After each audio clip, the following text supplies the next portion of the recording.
Good morning and welcome to Coffee with the Sarlos. I'm Kelly. Good morning. I'm Karen. We're going to start off with show notes today. We have our upcoming Medium events happening on August 24th and December 14th.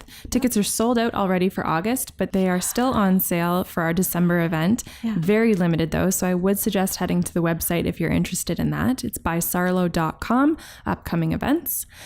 We also have personal sessions and gift cards available for people. You can purchase them at any denomination for the gift cards, and you can do your sessions from anywhere in the world. So we do them by telephone, Skype, and FaceTime, if that's something that you'd prefer to do, or if you can't be here in person. They're just as accurate and just as fun. Yeah, it's good to point that out, Kelly. I get asked that constantly, if sessions in person are different than when we Skype, FaceTime, and telephone with people. And I always say to them, my favorite is telephone, because not being able to see somebody and still get all their medical information, as well as medium, as well as, remote viewing them and everything, is a challenge and fun for me as much as it is for them to get the information. Yeah, I think it feels more like an affirmation if they know that we haven't seen them or met them before. Yeah. Okay, cool. So we also have a smaller podcast show, and by smaller, we just mean shorter, which is called Sips of Sanity, and you can head to the website by sarlo.com to see it there. Very exciting. We've been working with Ed Regan for this episode, as well as the July episodes of Sips of Sanity. Yes. So there's finally visual to our audio podcasts right now. Yeah. Okay, so as always, you've picked the topic for today's show. What are we doing? Well, I want to clarify because, yes, I'm the one that picks it in the sense of I introduce it. But quite often it's the spirit world that picks the shows. Right. And we do know that. And people who listen to the shows know that, because quite often I get it when I go to bed at night or when I'm in the shower in the morning. They pick the shows. So today's show is something that is near and dear to me. I think it is so important for people to hear this show. And I'm going to explain how the whole thing kind of came about with a client call. And it actually began the night before she phoned. So when I went to bed a couple of nights ago, I went to bed crying. I laid in bed and I was terrified that my son was going to kill himself. Okay. I was so upset to think that Andrew would end his life. And what could I do? What could I do to do anything to help him? I felt desperate. And all of these thoughts were running through my mind of, did I make this mistake? Did I do that? I was overwhelmed. And then I remember at one point thinking, and just hearing my own thoughts, I became aware of my own thinking. And I thought, oh, that's not what I'm thinking. I have to be aware that this is somebody else's stuff. So put it in the back of your mind and go ahead and go to sleep. So I was able to go, oh, okay, this is somebody else's stuff. Right. This is the synesthesia. So I just remembered thinking, oh my God, if this is the synesthesia and I'm going to have a client call me and tell me that this is how they feel, then I can't go to bed. I have to send her love. I have to send him love. I can't do that first. I want to engage in the shamanic part and journey to their two souls together and send them love. So I laid in my bed and I thought, oh, don't let me fall asleep first. I have to journey first for them. So I journeyed first. And, somebody might say, oh, you got in your ego. I accept. I accept if anyone says don't. That's my ego. Why? Why can't that be the most compassionate, beautiful part of what a human being is? Yeah. So that you can sit there and think, geez, if I thought for a second that was my life and how painful that was, and now I know someone else is experiencing that as a reality, why wouldn't you send love if you are a healthy human being? Well, it came through the next day. Okay. That's why I love that you can go ahead and explain that part to people. But I also have to explain how I might question myself, because that's fair. We also can question ourselves. Yes. Okay. So I ended up falling asleep, and the next day was an absolute shit show. It was a constant set of scenarios of every single client all day long was canceling right at the last minute. So I would get an email 5 minutes before a session saying, I just saw your email and I have an appointment with you in 5 minutes, but I'm still in my car driving. I can't make it. And I just remembered thinking, yeah, okay. Sounds right. If you're in your car and you can't make it, you can't make it. And I think that I was in this place, Kelly, because prior to this, I had booked 2 appointments for my orthotics, and both of them, somehow that appointment went missing in my book, and I was a no-show twice, and I hate being a no-show. So when it occurred to me that somebody was a no-show for me, I just remembered the kindness I was given, and I wanted to give that back to them.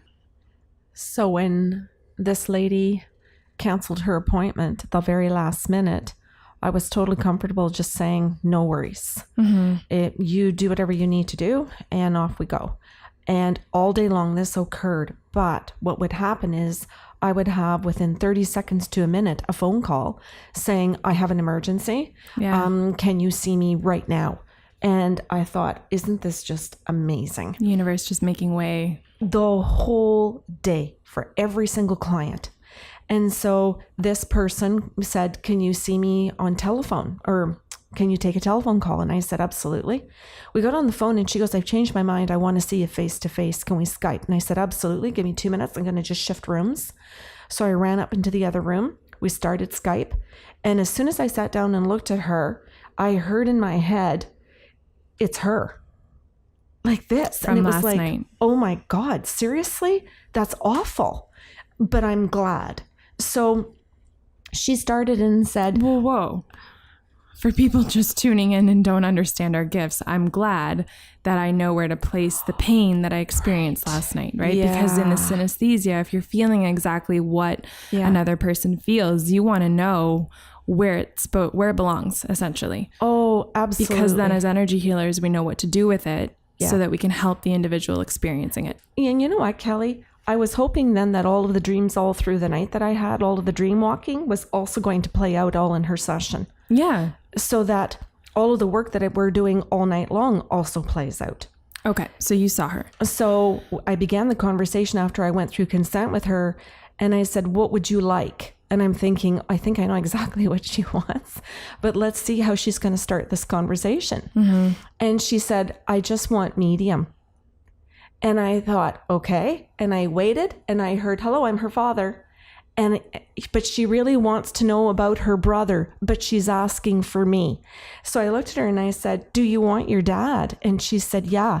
And I said, but it's a little bit mixed up because you want your dad to come through to talk to you about what your brother's going through. And she went, yeah, I need his advice. And I said, so you rung me up looking for your dad's advice today. And she went, yeah, I couldn't think of a better person to ask. I need my dad. Oh, not you. A better person to ask than my dad. Oh, that's adorable. Yes. Okay. Love it. She needs her dad. Yeah. And I am tickled pink to think that I can do that for her. Her dad has died, but he's still there. And it's what we want to believe when we find out they've died. Well, I think that's the breath that we can take. Yeah. And if I can help somebody take a breath by the gifts that I'm using, by being the conduit for them, and they get to take a breath, whoo, happy dance, right? That's the happy dance moment. So I'm thinking, okay, good. I've got a connection. It's kind of like all systems go because I can hear him going on. Now I'm engaging and I'm saying, okay, I need from the spirit world, I want all of his guides to come through and I need all of her guides. And where are my guides? Because I want to make sure I'm not crossing any boundaries. So my guides have to have my back. So I've got all systems go. All the guides are good to go. And he's in talking to me. And I feel so good because I know at some point now he's here for answers. So he says to me, she's worried her brother's going to suicide. And I'm like, okay. So I look over at his guides and go, is he going to suicide? And she thinks I'm asking her dad, but I have to ask his guides. Yes. So I'm looking at his guides going, is he going to suicide? What is this? And they said, it's possible. It is in his contract.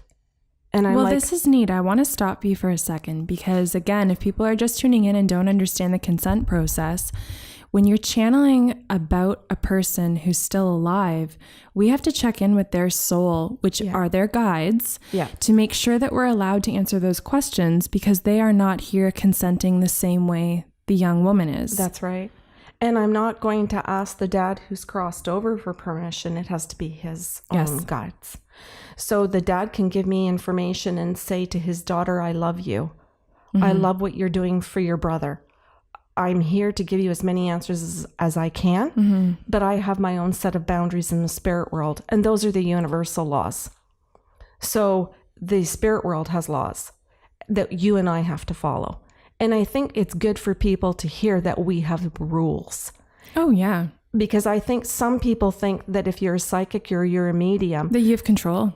That we have control over the spirit world and we have control over the clients. The multiple jobs that both you and I have had over this lifetime, the least control I've ever felt is in this career. Totally. I surrender. I totally surrender to that whole system, because I have seen thousands of times the reason why I follow their rules and not the humans. And I appreciate that process. I value it, or I'm in shit. Yeah. Okay. And I have no answers, by the way. I just make that constantly clear to people. I'm not the one with your answers. If they shut down the show, I've got nothing. So it was in his contract that it is possible that he could suicide in this life. It's options. It is one of his options. And that he would very much dance with that idea. But it was part of his growth. It was part of his learning to value his life. And when she heard that, I just got a moment where she could just sit back, where she could just say, this isn't on me to fix him. This, and that's where her dad came in and went, that's right, honey. It's not on you to fix him. It's okay. This is why I love you. You want, you desire, you care. Perfect. But that's where it ends. Bingo. That's the boundary. So he came in and gave her these tools. He came in and said, so you're looking for a toolkit to help your brother. I can help you with the toolkit. But his own spirit and him have this dance to do. This is their contract. And I can explain. We're going to go back and forth between dad and spirit guides to be able to explain and answer different questions. So sometimes I would have to shift and look at her dad and say, she wants to know what you think of that. Which is neat, because if you've never experienced a session on your own, we literally do shift and look into different corners of the room to look at the guides. I like how you're explaining that. And That's I've literally, very true. I know I don't do it a lot when we're doing our podcast, but talking with our hands, I will say, like, over here, my air talk is your parent is over here. Yeah. Yeah, it's neat. Yeah. I like that. I found that that people who crossed over, or when I was doing medium, I found a lot of them sat on my shed in the backyard. And then when I tore the shed down, I have a picture sitting on above the fireplace, and there's a bench in the picture. And so now when I look into the picture, they look at me and go, we're over here. Oh, it's like a Harry Potter picture frame. Yes. All my dreams come true. Kelly, I get to be Hermione. like it's so cool. And I remember the first person that sat on the bench was before I got the new shed. And I remembered looking at it thinking, well, the dead people have moved from the shed into my picture frame. This is going to be really fun. It's creative. It's just, to me, it was just brilliantly intuitive. Anyway, back to our story. So she wanted to know what to do for her brother. And before she got into that, the spirit guides came in and said, hold up the bus. This is about your brother creating his own level of emotional intelligence, using his own creativity in this life, and engaging and connecting with himself. He constantly disengages from his own soul. And she was just like, holy. And that's where it's none of your business. That's right. So you don't need to have a control over. You don't need to feel a responsibility to. But you can certainly sit back and add to his toolkit. You can learn your own emotional intelligence, and this was the key. You learn your own emotional intelligence, and then by being it, by asking the questions you would ask of yourself that you might say to him. An example being, what do you need right now? And letting him figure out what that question means for himself. Yes. Instead of putting her own projections about what she wants or what she needs on him. Yeah. And in particular, when you're losing or you think you're going to lose a sibling to a suicide, how much fear is going to drive that bus? Instead of what actually are in his best interests. Right? Mm-hmm. Because if we now become motivated by our own fear, we can sometimes not truly even see them, hear them, or value them because we're really scared about what we could lose. Mm-hmm. And they're not doing what we want. Yeah, and we don't recognize that we could become controlling and contribute to their feelings. Increasing her emotional intelligence was key in this because it was part of her own contract with her own soul. It was also part of her contract with his soul. Mm-hmm. Well, and it's cool how they intertwine. Yeah. Because she has her own lessons to learn and he has his, but they can complement each other. Yes. But the other's life is not dependent, or their life is not dependent on how the other behaves. Yeah, and imagine having to sit back when you love somebody so much and recognize that you can't control when they're going to live or die. Mm-hmm. You can't control whether they're going to be happy or not happy. Mm-hmm. And I think it truly speaks to, on a very fundamental level, what we feel when we first birth a baby. And I relate it now, and it's something entirely different. I have 8 brothers and sisters, so I can relate if it was one of my siblings that's going through this, versus can I relate if it's one of my own children going through this. I relate when the first day I brought Parker home. Oh, yeah. This fear, like overwhelming love. Yeah. And then pure panic of, oh my God, this being that I love so much is going to die one day. I think it's what we feel too when we first meet somebody. Yeah. If we feel that, oh, there might be a connection here, I might fall in love with this person. Oh, and it's that feeling of I need more time. Yeah. Yeah. And then I said to her in that session, this isn't your first lifetime with your brother. You've had many lifetimes with him, and the contract reads that you'll have many more. And she went, oh, like this. And I said, does that help you somehow? And she went, yes. Yeah. Do you mean to be okay that if his life did end, if he did make a choice in this lifetime, that there could be relief for her? That, okay, till we meet again. Yes, Kelly, which is part of the Harry Potter thing. Yeah. Till we meet again, right? Mm. But it really brings it home that now, even though she might think, I can't stand the thought of losing this person. This is the person I love the most in the world. Like, I can't imagine my life without him. And she may still feel that, may still know that she's going to go through that if he chooses to lose his life, or he chooses to give it up at this point. But then to realize, but okay, I can grieve, but then I can also know that I'm going to see him again in the spirit world, and I'm also going to write more contracts with him. Mm-hmm. Woohoo. So, okay, what am I then going to work towards for the rest of this one with him?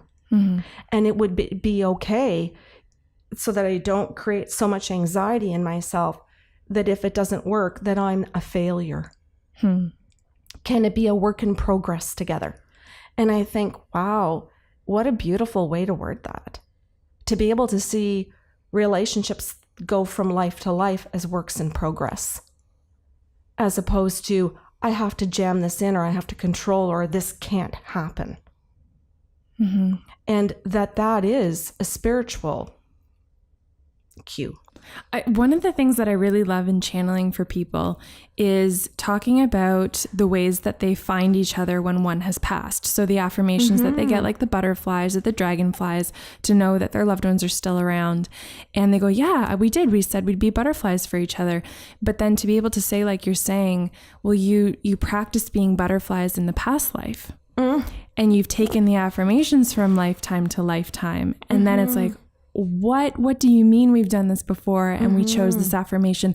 And I'm pointing that out because it's a muscle that needs to be strengthened, is the spiritual aspect or the intuitive aspects of ourselves. Right. And in contracts with one another, we can practice that together and build those strengths. So if one does pass sooner than the other or very early on in life, you can still spend that time together practicing. Yeah.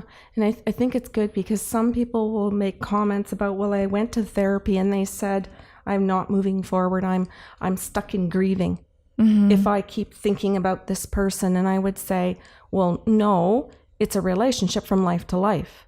So of course you're going to keep thinking about this person, or you're going to keep including them in this lifetime with you. That's a very natural, healthy thing to do if you're doing it healthily. You may be doing it unhealthily, but that would be something for you to sort through how that looks. Right? Yeah. And I think when you're given the proper support, you can move from the batshit crazy that I'm sure I would feel if I lost you, and that out of control feeling, but you can move into or through the grief to come to a place of creativity and fun in the new form of the relationship. Can I go back a little bit to some of the tools that they talked about? One of the things that his spirit guide said was to ask her brother, his guide said to ask him on earth was, does he listen to men or women? Does he value one sex over the other? Does he listen and value based on that he can resonate with something? Or what does he do? And I thought, that's really cool. That's interesting. I wonder why they're suggesting that. And she said, oh no, I can tell you, he listens to women more than he does men. And I said, oh, why is that? Oh, because he's really close to my mom. Like he really values my mom. And so if he would pick a female therapist, he would pick female friends to listen to versus his guy friends. And I thought, well, isn't that interesting? So when I asked about his past lives, that was something that he'd gone through in past lives, where when he trusted other men when he was also a male, they had abused him. And so this was something he was to overcome in this life. And she went, well, that makes sense as to why he's feeling stuck. And I want to get to this now. He's feeling stuck. He's feeling hopeless in this life. And it has a whole lot to do with our systems around us in our society that he's angry with. So part of the reason why he wants out of this life, why he doesn't want to be on earth anymore, doesn't have to do with the fact that he doesn't love his mom or his sister, but the fact that he feels hopeless because he can't find a job. He feels hopeless because friendships don't have integrity. He feels, and isn't that something? He feels hopelessness because he gets made fun of when he tries new things. He feels hopeless because there's criticism inside his head because over he had and criticism. over, you're hearing societal abuse. Totally. He feels hopeless because of what he watches on TV, what he gets in movies, the types of music that he listens to, the drinking and the partying that goes on in the social part aspects of his life, the video games that the friends hang out and play. He feels hopeless because he can't find meaning in any of these things because, yeah, you might play video games with your friends, but while you play video games, don't you actually have a decent conversation and connect to each other? Some guys and girls that play video games would say, yeah, we do. But if you're not one of them, then you're not really connecting. So I think that's a really good point that shouldn't be pushed aside. You're not connecting. So depression is disconnection from all of the most important things in life. Yeah. From community, from self, from spirit, from purpose. Yeah. And another thing that came up in the session was feeling hopelessness since Trump won, since the United States is turning the world upside down. A hopelessness. And I wanted to bring this up. I'm not shying away from this in this show. I will not. It's political to say, but I don't care. Sessions can become political. And they can be factual, and that's fine. That's right. We are in a crisis mode, and I don't think anyone would deny that except the white men. And only some at that. Yes. So he's seeing a lack of leadership. He's seeing a lack of integrity. And a lack of change. Yeah. And he's seeing a lack and this is a big issue that the dad came through to talk about, he's not seeing the men in his life stand up for the other men, for the other women. And this is putting him into a quote unquote silent rage. So he's imploding it. He's turning it all inward. And so she said, well, I'm glad to know that. I'm glad my dad's telling me this and his spirit guides, because now I can talk to him about what to do with the anger. Yeah, and I think that's something that doesn't really get brought up when we hear about suicides. And we've had, well, I shouldn't even say we've had a slew of them recently. They're constant. Oh, yeah. They are silent rage. Mm-hmm. People think, oh, they were so sad. They were so quiet. They were so depressed. It's silent rage. Mm-hmm. Yeah, and quite often they feel like it's not acceptable to blow up the rage in society on this person, that person. Or at the dinner table. Yeah, so instead the rage sits within them, and it turns into a hopelessness instead of an action. And I want to say that today because they were told to go listen to the podcast show for the universal laws, and in particular the one we did in June on action, the ones we did on accountability, holding himself accountable to what action he could take. Whether society is or isn't. Correct. Yeah. There was so much in that. There was so much that I could resonate with personally, in the sense of my own feelings. If I can feel hopelessness with what's going on around me, but if I can get up and the universe can contrive to have one client miss a session and cancel because they got stuck in traffic, but download all the information into me the night before. For the new client That's going to call at the very last minute, because that night her brother showed up at her house and had this conversation with her. So I said to her, did your brother show up last night? And would it be around between 8 and 9 o'clock? And she said, yeah. And I said, did you go to bed crying because you were in a panic that after he left, he could go home that very night after your conversation and take his final action? And she said, yeah, I went to bed crying. I cried myself to sleep. And I said, me too. And she went, what? I said, me too. And she said, oh, are you going through the same thing? And I said, no, I mean me too. I cried with you. All of your stuff came in for me last night. And when I went to bed at 10, I just laid in bed in a fetal position and cried. And I realized it wasn't mine, that it was for someone else. I didn't know your name. I knew it was for somebody else that I was going to see today. You are my first client. And she just sat there and said, is it okay if I say thank you? Is it okay if I say I'm glad you cried with me? And I said, absolutely. I said, because you need to know you're not alone. You need to know that his spirit already knows all this. Your dad already knows all this. There's a team on the other side that already know it. And she goes, oh, good then. Can they stop it? Well, I wanted to say too that I'm glad that you had a client that thanked you. Because as much as you can say yes because you need to hear that you're not alone, you and other practitioners like us also need to hear that is something that people are grateful for. That it is something that is appreciated, that it is something on some level, probably never the whole level, is understood. Yeah. That is the connection. We want to believe that we are that connected to one another, that we can be that deeply loved and understood. And you gave that to someone and they said, thank you. Yeah. Thank you. I think too, what came through that, Kelly, is that she found out that night that her dad knew it all. Yeah. She found out that her dad was coming through, even though he had died years and years ago. He still knew what was going on for both of his kids. He still understood it. And he knew that she was still looking for his thoughts. She still wanted to know if he could fix it, which is maybe something until we totally individuate. We still wonder if somebody's going to fix it for us. Or to know that our parents are taking care of us. Right. Even if it isn't our version of fix, that we are still being taken care of. Yeah. And he didn't. You're correct. He didn't come through and say, here's how you're going to fix it. I think what he did was amazing in that he came through to say, you have some of your own stuff to fix. You have some of your own things you could work on. Can they help your brother? Perhaps. And I'll say, yes. The answer is yes, 100% yes, if he's open to it and if he's doing his own work. But the biggest thing was, here's how you can be okay. Yeah. Yeah. Which is interesting because one of the most frequently asked questions in sessions is my child going to be okay? Is someone going to be okay? Whoever it is they're concerned about. Mm-hmm. Yeah.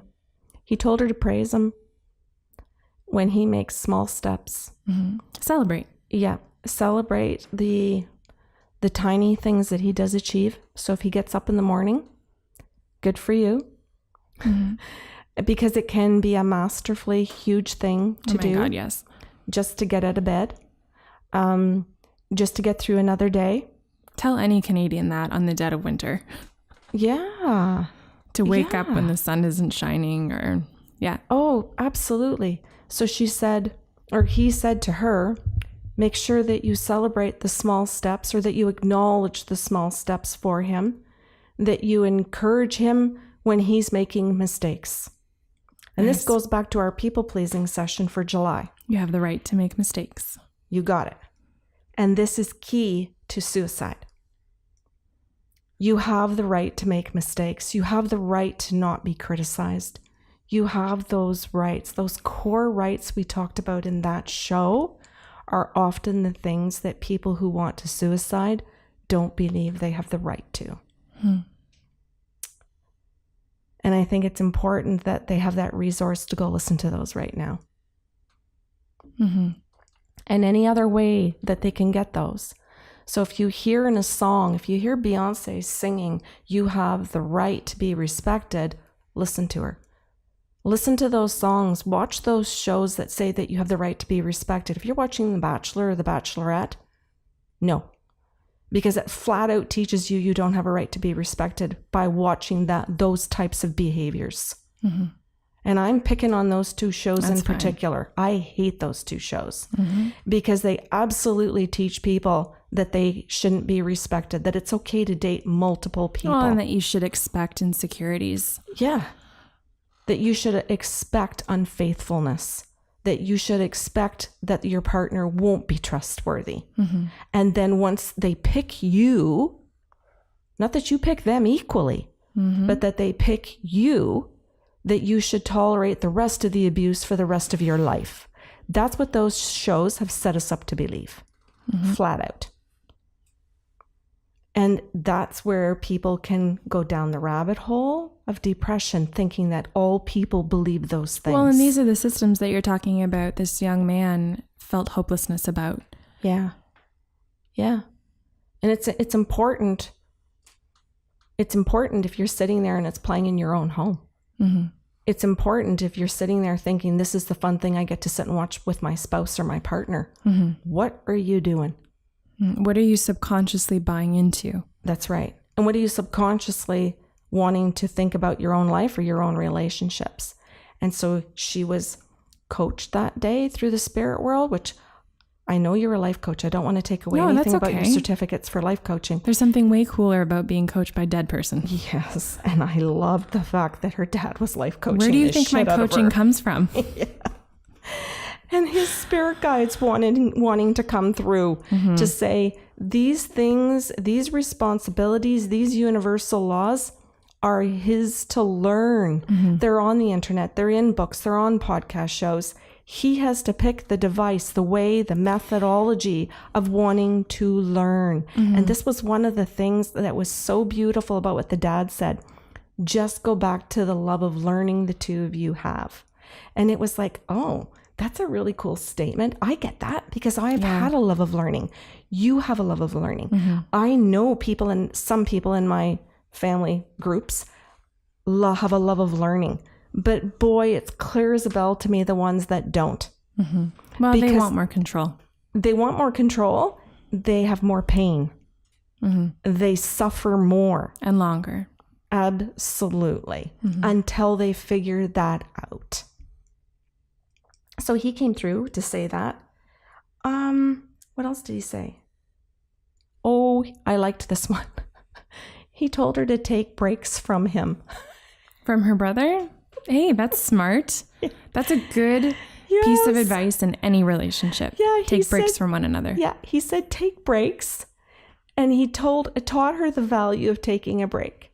And he even referred to the fact that in their relationship, she would go off for many days and many weeks, not checking in with him, not looking for the butterflies. She was just living her life the way she wanted to live it. She wasn't always checking in with what did dad think, or I have to think of dad today. She took her breaks from him too. And he was like, I'm all cool with that. It reminds me a lot of our relationship where when you and I haven't seen each other for 5 minutes, I'll walk into the room and go, Mom! And there's excitement again. Yes. There's delight.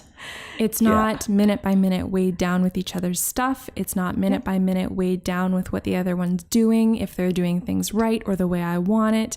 It's just a delight in their presence. Yeah. You can just experience them for who they are. Well, I think what you're trying to say and what he was trying to say is you need to learn to be interdependent. He needs to learn interdependence. Codependence creates depression. Ooh, and I love that, because if she stays on the fixed track of how do I fix things for him, then her own codependence can strengthen his depression. And I'm not using the word strengthen in a positive way here. Right. I'm saying it reinforces his depression. Intensifies. Yeah. And what a very cool way to say that, right? Yeah. So here she is saying, I'm terrified. My brother might suicide. He might kill himself. He's depressed. And her dad in the spirit world are saying it's the perfect time for interdependence. It's the perfect time to individuate, because as you do it, you're going to give him the tools to come out of his depression. Well, you physically have room to do what needs to be done. You can't do anything if you're suffocated other than suffocate. Oh boy.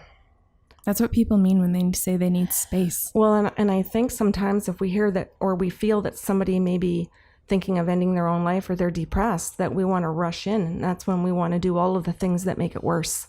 And we don't realize that we've contributed to it. We think in horror that we've done that. It may not be the intention, but it is triggering our own patterns. And I think what we really have to look at sometimes when somebody's considering not staying on this planet is that maybe what they're also trying to say is this a good time to break some patterns? Neat. And it's just rewording what a depression is. It's just rewording and saying, you're in a depression. Cool. Is this your time to change a few patterns? Is this a time to self-evaluate? Is this a time to start something new? Is this a time to recognize a failure and forgive yourself? So the dad and his spirit guides came in and they literally gave her a list of about 10 questions that she voice recorded.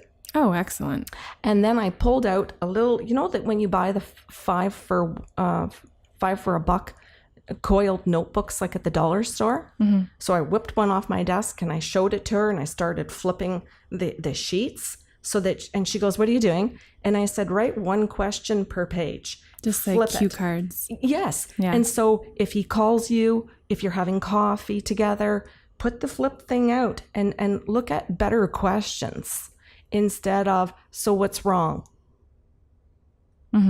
Like, ask different questions so that his thought patterns are guided instead of to what's wrong and everything that's wrong, keeping him exactly where he is. Ask him a different question. Engage differently. What is right? Like anything. Change your EQ questions. So we ended up showing her the flip chart. We gave her a whole list of questions to put on it so that she had a tool. So that when she got off of that conversation, which was only a half-hour call, that she could come out of it with something new, which I think is what she was looking for when she wanted to talk to her dad. Because if I'm trying to reach out and say to someone else, what do I do? The question is, what I'm really saying is, nothing I'm doing is working. I don't know what to do. How do I change my own patterns too? He also asked her who else supports him. Did he ask her that question for her? Yeah. Okay. So that she didn't feel like it was all on her shoulders. Yeah. Whether he lives or dies, what his choices are. But also to ask him that question, who else supports him, so that he could understand you can't put that all on one person's shoulders when you're in this place in life. You didn't get there in one day. You're not going to get out in one day. So you're going to need a team to support you. He had what they were referring to as kind of a, I don't know what you call it, Kelly. I call it something like an itis, like a North America itis, but it's not. Yeah. Where he wasn't being held accountable. And he didn't want anybody to hold him accountable. And I think that's something we're really seeing now. Yeah. That nobody's going to hold me accountable, and I'm not going to hold myself accountable to anything. That I'll fire everyone in the White House if they try to. Oh, true. Is this what we're getting at? I hadn't thought of that. I had just thought how I see it in so many people of all ages now. Yeah. I can step out in front of a car. I can do anything. I can be wrong, and it doesn't matter. I know I'm wrong, but you are describing Trump to a T. But I see it in most and many people now. Yeah. That nobody's going to hold me accountable. I can do what I want. The ultimate temper tantrum. But when we have that kind of temper tantrum and we don't have a moral compass inside, we don't connect to our own souls to be able to say, we're out of control. Or you're sabotaging your own life now. And other people along the way. Yeah. So if we want to walk around saying, I'm going to hold myself accountable, nobody else is going to, then you can't sabotage yourself in that process and not hold yourself accountable. Because that is what creates depression. That is what creates a desire to get off the planet. Because really, you have no respect for anybody else and you have no self-respect. And that really puts you into a place of, well, now, holy cow. If I'm at that place, what is the purpose of life? Yeah. Right? Oh, God, yeah.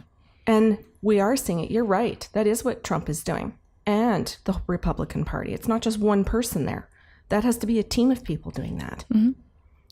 But I'm seeing it in so many other people as well.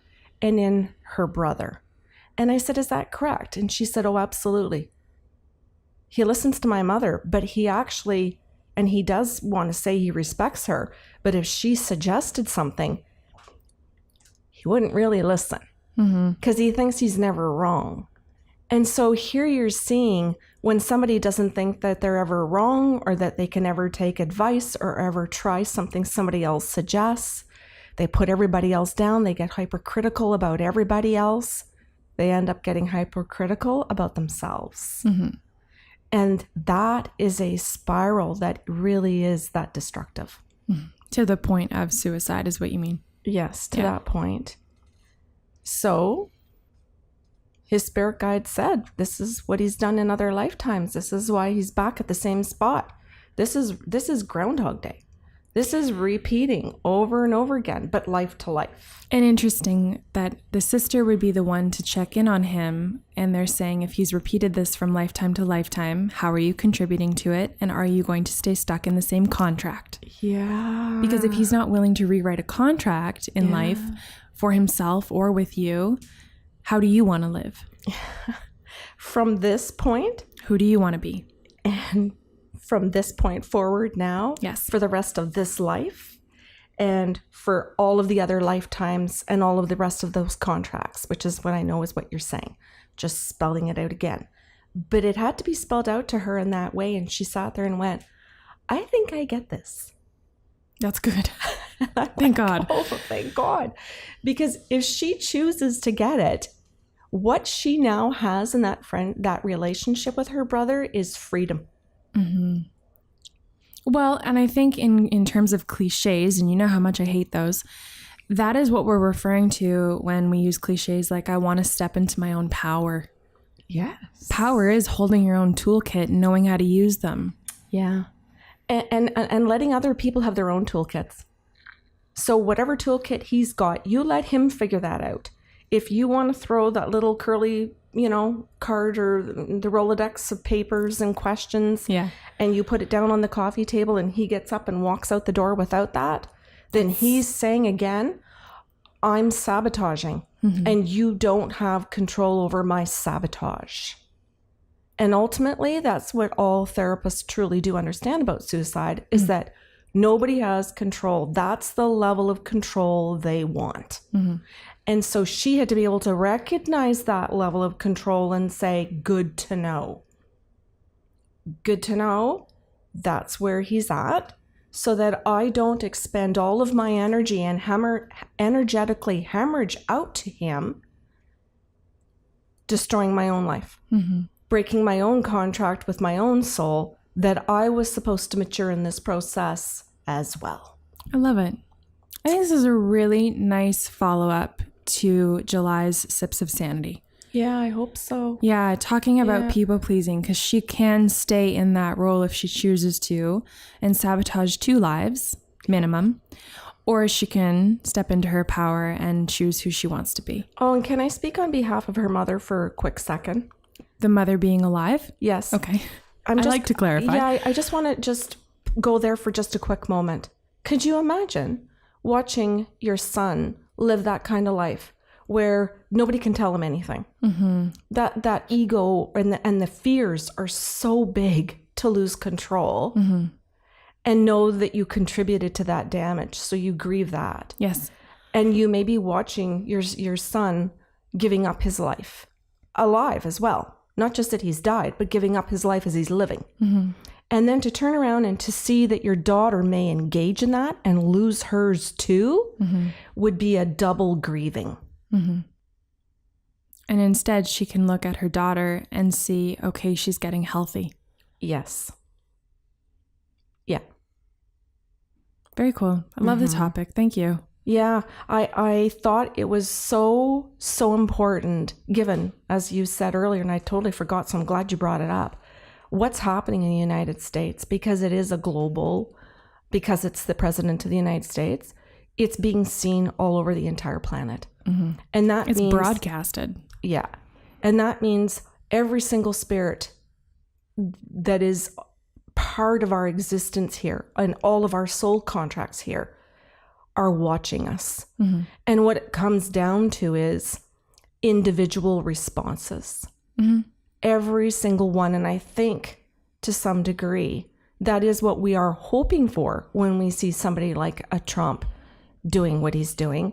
We have to have hope that each person, one-on-one, privately, personally, does exactly what they need to do.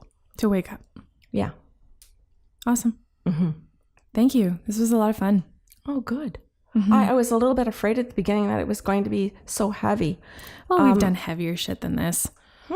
And we know from statistics that some of the heaviest topics that we've talked about are the most listened to, which I think speaks volumes of listeners. That they are seeking, that they are desiring something for themselves. I think that's amazing. And I hope, Kelly, that if people listen to today's show and didn't have this issue of suicide in their life, past or current, or possibly in their future, that they can at least listen to this and relate it to other things in their life about people who sabotage, whether they're the ones that do it themselves, and that's our people pleasers too, and it's also our narcissists.